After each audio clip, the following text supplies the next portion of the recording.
say enough about John Huber. John has been my mentor for my career. Started working for John back in 1982, and I can't say enough, John. Thank you so much for your work.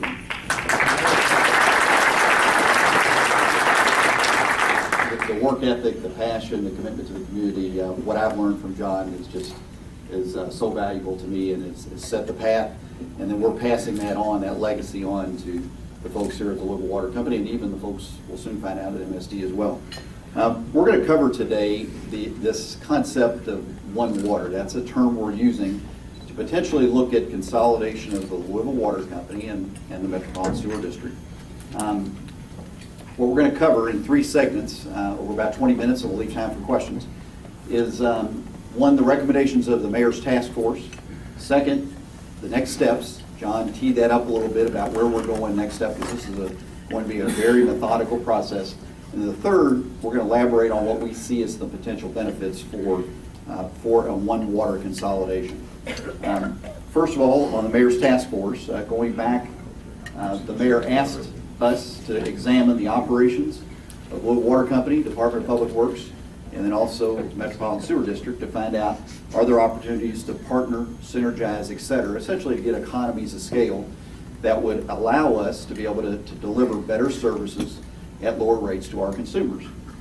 We hired a firm, Black & Veatch, an international consulting firm, to assist us over a very short period of time. They had about 60 days to do this actual analysis. So this is what we call a 30,000-foot type of analysis, high level.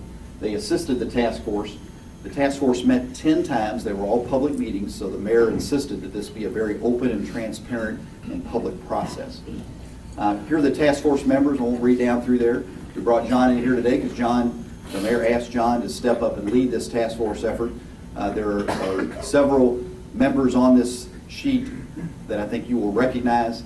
The important point is this was a very well-balanced, well-experienced group of leaders in our community, looking at not just from the perspective of utility operations, but from the perspective of legal, finance, governance, labor, etc.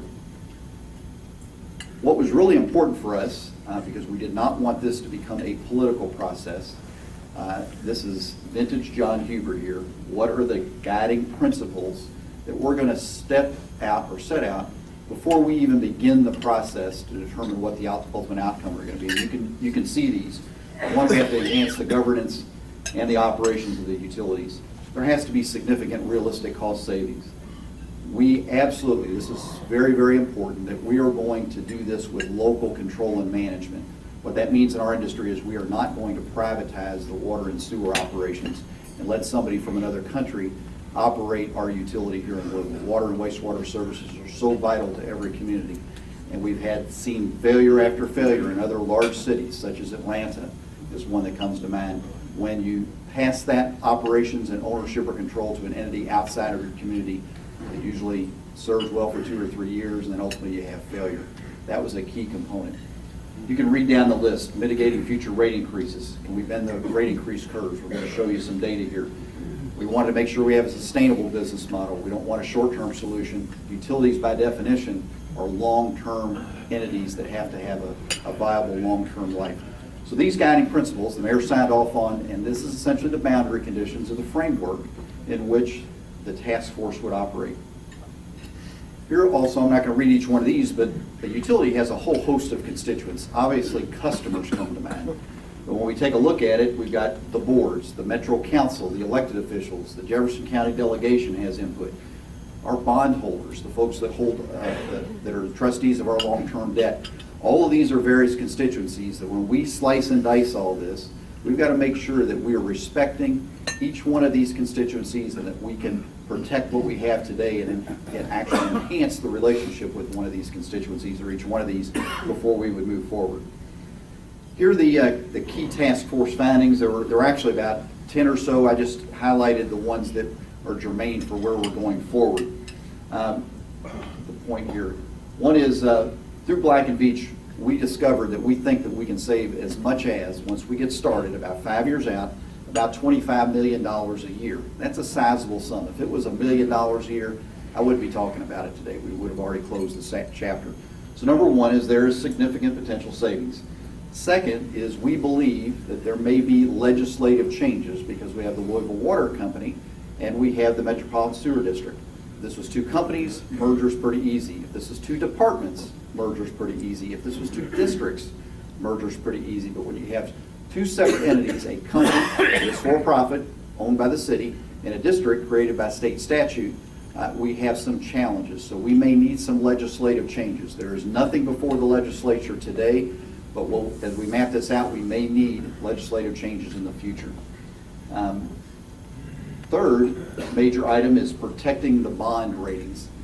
These are revenue bonds, and the revenue from each of the organizations are pledged to protect or collateral for the bonds. We can't put this all in one bucket and expect everything to be going forward from a financial perspective. So we've got a significant amount of work on making sure that we protect the interest of the bond holders and these bond ratings. Another is defining the long-term infrastructure needs. Utilities by nature have some very long-term infrastructure challenges. And then lastly, on here I want to point out is that ultimately at the end of the day, we have two governing bodies, two boards, that ultimately those boards are appointed by the mayor, so we have accountability to each of these boards, and each of these boards have fiduciary responsibility. But most importantly, we've got to get everybody on the same page if we're going to bring all this together. Task force recommendations, there's 15 total. They're all summarized here. I'm just going to highlight a few of them so we can move through this timely. We believe that the only way to do this is through a phased approach, essentially using partnerships first. Legally, we call that an interlocal agreement. When two various agencies, a city or county, work together, technically it's called an interlocal agreement. Ultimately, what we see is potentially phase 3, combining Louisville Water and Louisville MSD. So this phase 1 and 2 is, John had mentioned these, is things that both organizations have. We all have purchasing, we all have fleet, we all buy paper, both organizations buy chemicals, both organizations buy pipe. That's the low-hanging fruit that we can look for opportunities to be able to synergize together. Phase 3 is a little bit more complex, and we need to conduct a due diligence and risk assessment. We need to develop the business plans, and ultimately the organizational structure, and then ultimately we may need to pursue this enabling legislation for potential merger. Some other ones you can quickly read here related to the organization, how we integrate best practices, benchmarking, quality management systems, et cetera. Essentially, how many of us in the room today operate our businesses in the 21st century. And then again, another series of recommendations related to communication, employee engagement, because any type of merger or acquisition obviously is a challenge when it comes to business culture. So we get to this point of where we are now, and it's like, okay, most of the reports out of the Courier, even though we would use the word the consolidation, it would often come off as we're going to merge. And we have not made that, I want to make that clear, that decision has not been made yet. What we're doing is we're moving through these phases, phase 1, phase 2, phase 3, and what ultimately we're going to determine, will we actually merge the two organizations together? We have a couple articles here, potential merger launched, and also down here some opinions associated with potential positive benefits for a merged utility. The mayor's direction, so we wrapped the task force work up last spring, and the mayor's direction back in June was essentially directing both of the boards to be able to look at the legal, financial, environmental due diligence, and we're in the process of that. I'll cover that in a few minutes. And then also complete that work by August, determine if the consolidation or merger is actually achievable, and then essentially make a decision related to merger, and that would be done this fall in the October-November timeframe. I put this chart in here, a little bit more visual what we're talking about, because there's a lot of information here, but Black and Beach put this together. Essentially what this is the current state, 2013, where we are today, Department of Public Works, Louisville Water Company, MSD. We go through an integrated approach, phase 1, limited partnerships. The organizations begin to align together better. Then phase 2, expanded partnerships. And then third, phase 3. And notice in the evaluation, we came out of this, when we were over here in 13, actually in 12, we were thinking potentially consolidate public works, water, and sewer. Along through the process, because of the complexities, we concluded that bringing in public works would be too complex, far too complex at this time. So if you notice at the end over here, and the recommendations of the task force are one in which public works is still here, we're better aligned, but the ultimate objective here is looking at a concept of a utility holding company Black and Beach put that term in there. We don't know ultimately what it will be, but essentially it's a one organization in some form or fashion. So you can see the transition, the timeline. We're going from 13 up to 17. So right now we are in this column. Another thing I put together is, here's a concept. This is not the proposal at all, but to try to get your hands around this. How does this work? Because they're two completely different organizations. What we have up here is the Metro Mayor appoints currently the members of the Board of Waterworks, currently appoints the members of the Metropolitan Sewer District. The Kentucky Charter created Louisville Water Company in 1854. The Louisville Board of Sewage created MSD in 1948 as a district. So we have two separate entities. Concept here is we create a potential shared services group, all those back office functions, potentially have a combined entity, a holding company, or a single entity. And then down here we have a water operations where the assets and liabilities will be held. And over here we have the sewer, same with assets and liabilities. Right now, this group, each organization has legal, finance, engineering, and customer service. So hopefully this kind of picture gives you an idea how we might be able to migrate in this direction if we do indeed decide to consolidate. Some of the things that we're doing, and a lot of folks say we're not partnering now. We've been partnering for many, many years already. One goes back to 1986. A GIS system is a geographic information system. Essentially, it's the map data, it's the work order systems that run our business every day. These are the computers that are in the trucks.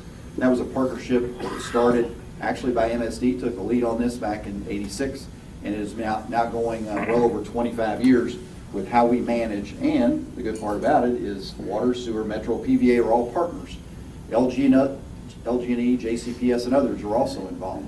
So what happens is we're all using a common mapping platform. That's a great example of a partnership rather than all of us managing 5 different mapping systems. And all those are in our trucks every day as we manage. That's a perfect example of a partnership. Another one is our billing system.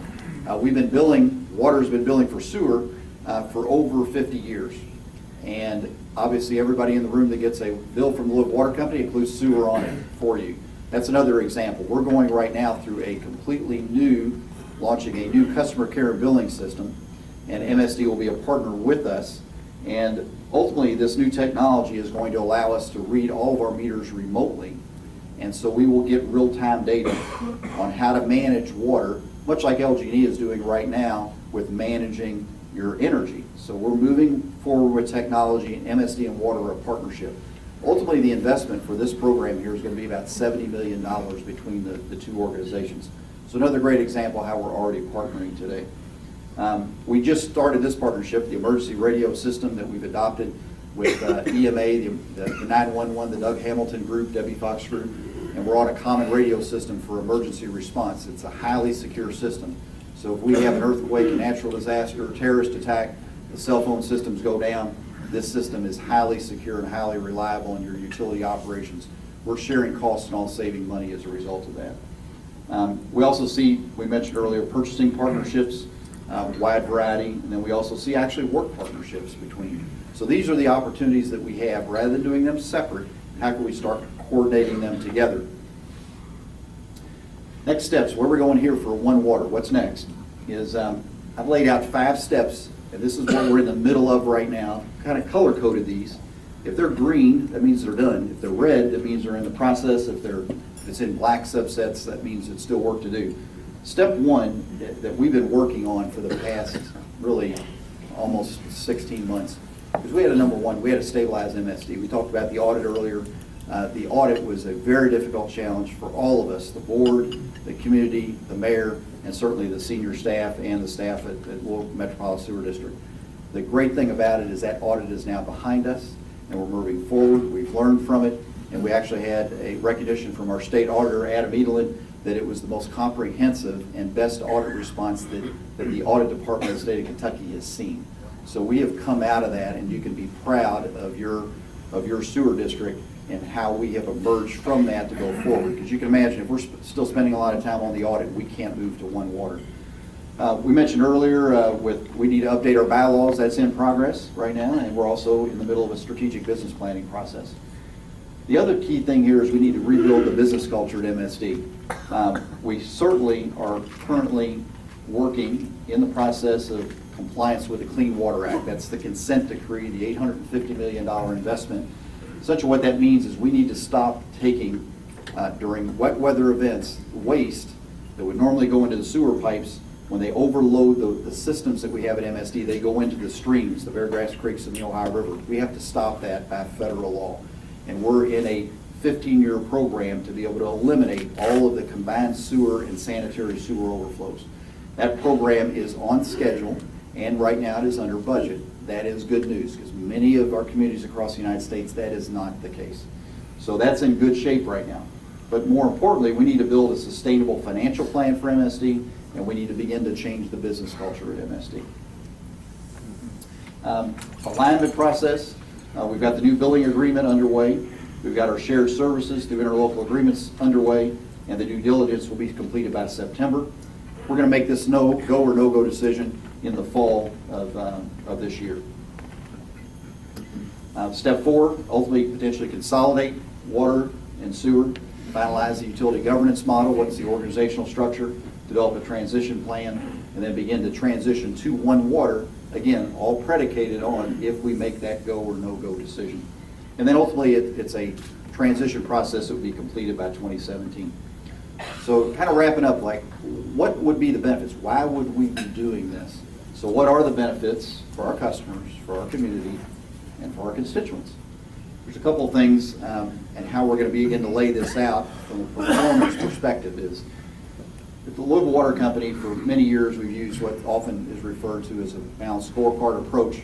It's not all about the profits, or it's not all about service, it's not all about value or the social aspect. It's essentially, it's a balanced approach that we put in the context of quality, service, and value. John brought that to us in 1991 with a strategic plan for the Louisville Water Company, that we have to balance those three. And essentially what that means is long-term sustainability. More recently in our industry, water and sewer at the national level, it's called a triple bottom line approach. Essentially, again, a balance of, in the context of the environmental aspects, certainly water and sewer have environmental responsibilities. There's a social aspect to this. The water that we consume every day we take for granted until it's not available for us. And then the economic perspective. We have to have a viable business in order to be able to perpetuate a utility service. So this is what our industry is moving towards. Many private businesses are moving towards this as well. And essentially the sweet spot in the middle is that, conceptually, is that sustainability element to assure long-term performance and sustainability. Louisville Water Company has been around 160 years. We want to be around another 160 years for this community in reinvestment. Here's some of the things that we're going to be tracking, and ultimately our team, our due diligence team, the majority of the members are sitting here today, and so this is new work for all of us collectively. But how are we going to measure this? So we've got it, and these are in order of priority from Greg's view, seeing both sides. First, we have to make sure that we improve the water quality. Louisville water is known as some of the best water in the United States. I get that constantly from comments that we have been rated, typically always in the top 5 of the United States. My nomenclature over here is, what do we want to say the water quality will be for Louisville, Kentucky as a community? Do we want it to be low? Do we want it to be high? Do we want it to be best in class? In many regards, the Louisville Water Company right now is considered best in class when it comes to the water that we deliver to our customers. What about on the sewer side? What about our river, streams, and water quality? Well, obviously, if there are days when sewage goes into the rivers and streams of our community, we're not best in class. We have to decide, are we going to be low, medium, high? Are we going to only meet the regs, or are we going to exceed the regs? So that's a decision that we're going to have to make on behalf of the community. Same thing with compliance and regulations. Let's go to the next category, public health and safety. Infrastructure performance. If we have a failing system, we often use Katrina, the failing of the flood wall system there. Can you imagine if our flood protection system failed? And if our infrastructure doesn't perform, we can't deliver service. So we've got to look at our infrastructure performance, our system reliability, and then I mentioned here the fire and the flood protection. Essentially, when the firemen, the first responders show up, the fire hydrants have to work. The next level is improved service levels. We measure that through our response times, service levels, how we clean up the front yards, customer satisfaction. That's the next major area. Next is finance and operating. We have to have a viable Tick-tock, tick-tock. We have to have a very viable financial and business operation. We certainly don't want to lose our bond ratings, and we certainly want to make sure that we're providing efficient delivery of service. Going on to item number E is, what about our rates? It ultimately translates, who's going to pay for all this?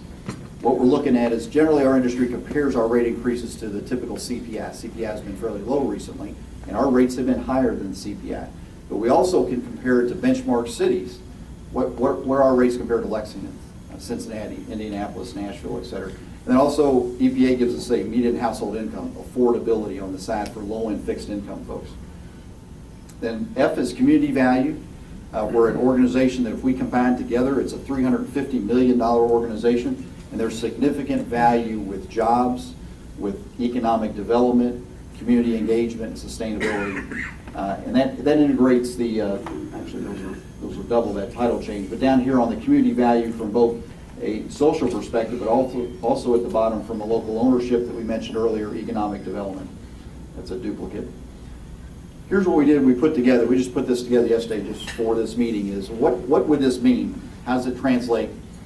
And over here, where are we today? This is 2013 on the chart, and just understand it's a relative chart, and right now if you take your water and your sewer bill, typical customer, and you add it up, the bill comes every 2 months, so you take your typical bill divided by 2, you're paying the average customer at $70, $69 a month. If we would stay on the current path of increases, average the water and the sewer increases that we've seen the last 5 years and project that out, over the next 20 years, we're going to be at $180 a month over the next 20 years for water and sewer services on the current path. If we can come up with a plan that generates those savings, $25 million of annual savings, $30 million, $50 million of savings, we can start bending the increases, and maybe we can get to a point where it's only $150. If we're exceptional, maybe we can get it to $126. So part of the formula at the end is going to be, where are we now projected as two standalone entities? If we merge together, how can we deliver higher level of service at a lower cost than it would otherwise be projected? Ultimately, that is what our objective, because everybody in the room ultimately is paying the bill for the water and sewer service availability. With that, we're going to open up